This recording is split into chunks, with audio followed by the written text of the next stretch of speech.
identical in their physiologies, psychologies, all their biologies, right? Now, what I'm saying to you, and I'd love to ask anyone this, in fact, it's not just you, if we agree with the premise that identical things should be treated equally and that men and women are not identical, there should be a therefore there, it's a deduction. Therefore, men and women should not be treated absolutely equally.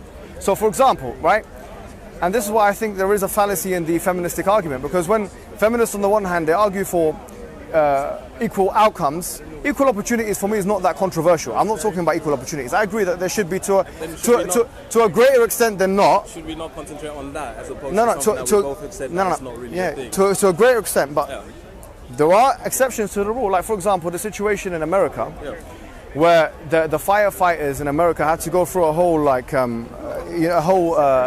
they do like a physical challenge, yeah? They do it in like 10 minutes, 15 minutes, whatever. And the feminists campaigned against them. And because men are faster and stronger than women, as can be noticed by almost every sport that they partake in, with almost no controversy whatsoever. No controversy whatsoever. I'll give you an example. You say that. No, let me just finish. Sorry, I haven't finished the sentence. I just want to say that because of the feminists rallying the firefighting professionals and saying that we don't want this, what's happened is that they've had to. The course that they would have to do, the physical course, that would have taken, let's say, 10 minutes. They've had to add, let's say, a minute to it. Why? So that they can be more inclusive of women. Now, the question is, if there is a burning building, who would you want to save you? A woman that could come 30 seconds later, or a man that will come 30 seconds earlier will save your life? I believe you, the biggest feminist in the building would want a man to come, even if it means admission that in this situation we don't want equality of opportunity or outcome. So this is just one specialized example. I'm not saying society is filled with those examples, but this is an exacerbated example of a situation where it's very clear that men have an advantage over women, and a non-recognition of this is tantamount to life and death. So this is where feminism can lead to death. Now, the point I'm making to you is, we have to look, because you're a man of science and you talk about empiricism and rationalism and these things, if we look holistically, and once again, what is the most effective and efficient thing for an economy, we have to take into consideration those factors.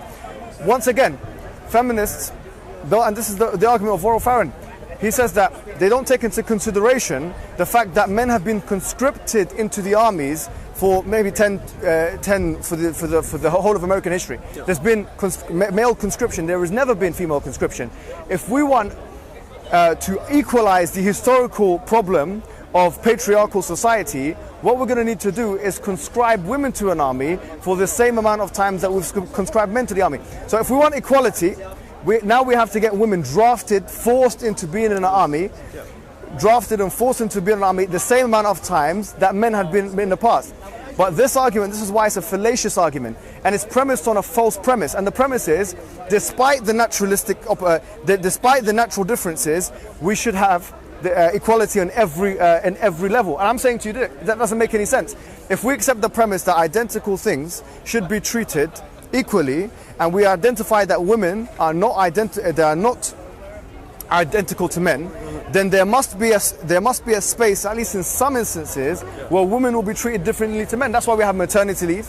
That's why we have so many things society has put in place for women. That's why in emergencies, women and children are taken out first before men, because it's assumed men are more physically self-sufficient, and rightfully, in my opinion, assumed that men are more physically self-sufficient than women. That's why men have been drafted into the armies, and that's why women have been able to enjoy the privilege of being protected by male military men for almost all of civilization cross-culturally.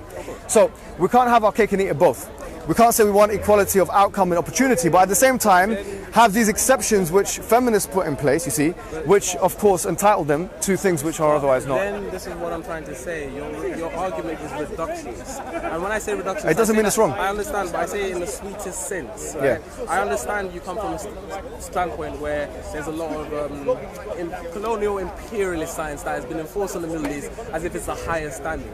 I'm coming to say that in particular, that's not the case. We can work together, kind of thing. Yeah, I feel like there's a lot. I agree that we can work together. There's a lot of conservative values that the Middle East and certain Arab countries have that the West has lost. Now that would be a nice middle to come into, discussing those differences, and we can meet in the middle of that. But the only problem I have to say is that when it comes to talking to Muslims in particular, that it becomes a very reductionist argument in the sense that, like you say, there's a difference between men and women. I'll ask you a simple question.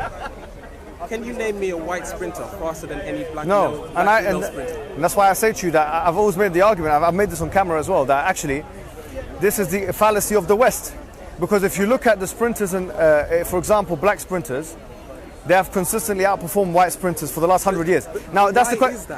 Because they're not equal. Do you think? Well, hold on. This is what I'm trying to Black sprinters and white sprinters are not equal. Well, you got to be fair. You got to be fair. They're not. No, I understand.